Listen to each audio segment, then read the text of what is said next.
L'histoire islamique en Égypte a plusieurs visages, plusieurs facettes. Que ce soit le visage ottoman, mamelouk, le visage fatimide.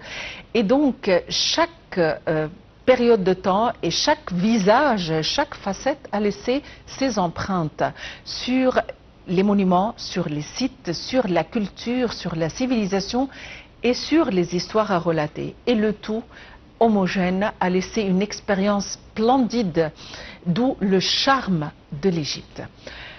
Pour discuter avec nous au sujet de ces différentes facettes, pour mieux les expliquer, nous avons le plaisir d'avoir en ligne le docteur Magda Zbili, qui est professeur d'architecture et qui a fait cette formation ou sa formation d'architecture au pays de Galles à l'université de Cardiff.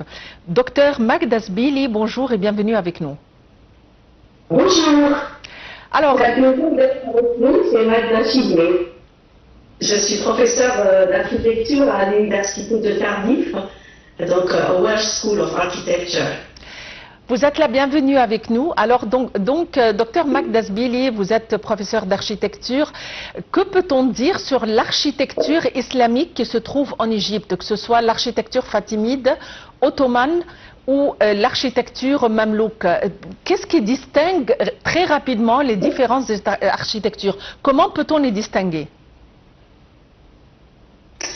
Merci, c'est une question importante. En fait, l'Égypte et le Caire est très riche en architecture, que ce soit de la période mamelouk ou de la période, commençons par la période fatimide. Ensuite, là où on a les plus beaux exemples d'architecture, on les trouve au Caire, que ce soit la période ottomane ou la période mamelouk ou la période ayyubide. C'est une ville qui est très très riche en patrimoine et qui a des exemples de bâtiments de toutes, que ce soit les mosquées, les bains, les fontaines, les maisons, tout ça, nous trouvons des exemples très très riches au Caire.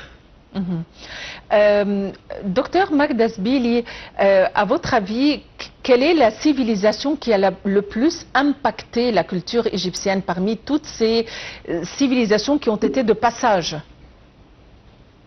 Chaque civilisation a laissé sa trace. Donc la ville a plusieurs c'est la civilisation bien sûr de la période islamique, avec tous les monuments, que ce soit les mosquées, les fontaines, les bains, les maisons.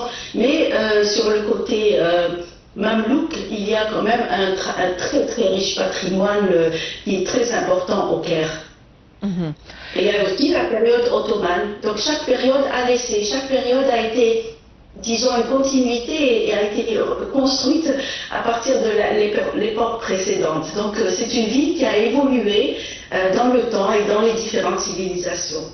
Le Caire est surnommé la ville des 1000 minarets, à votre avis. Et bien sûr, ça c'était dans le temps, maintenant il y en a beaucoup plus. À votre avis, pourquoi est-ce que chaque personne influente a voulu laisser tout au long de l'histoire égyptienne des minarets, des mosquées?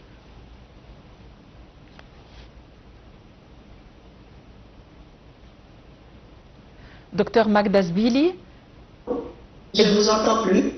Ah, nous avons perdu le contact.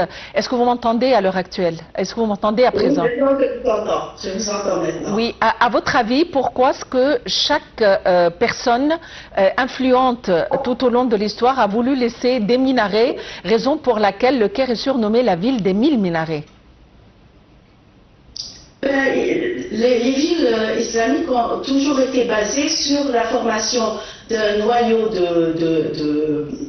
d'équipements, et dans chaque quartier on retrouve le bain, la mosquée, et comme les fontaines, et comme la ville surtout dans la période par exemple mamelouk, et ensuite la période ottomane, le waqf qui est un système de endowment, c'est-à-dire que c'est un système qui permet d'investir pour le bien-être de tout le monde dans les bâtiments comme la mosquée, la fontaine, les shops, Mais la mosquée est un acte de charité et c'est un acte qui est aussi important puisqu'il structure la vie de chaque quartier. Donc les différents, comment dirais-je,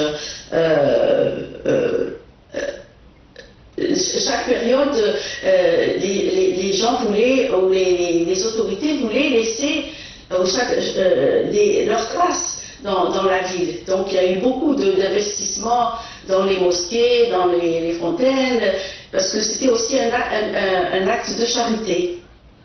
Et c'était aussi une façon de continuer la bienfaisance, même après le départ des grands Mamelouks, les rois, etc.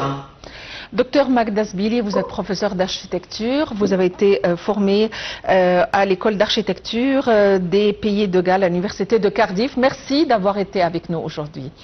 Eh bien, dans quelques instants, nous allons vous présenter les nouvelles en bref et donc juste une petite pause.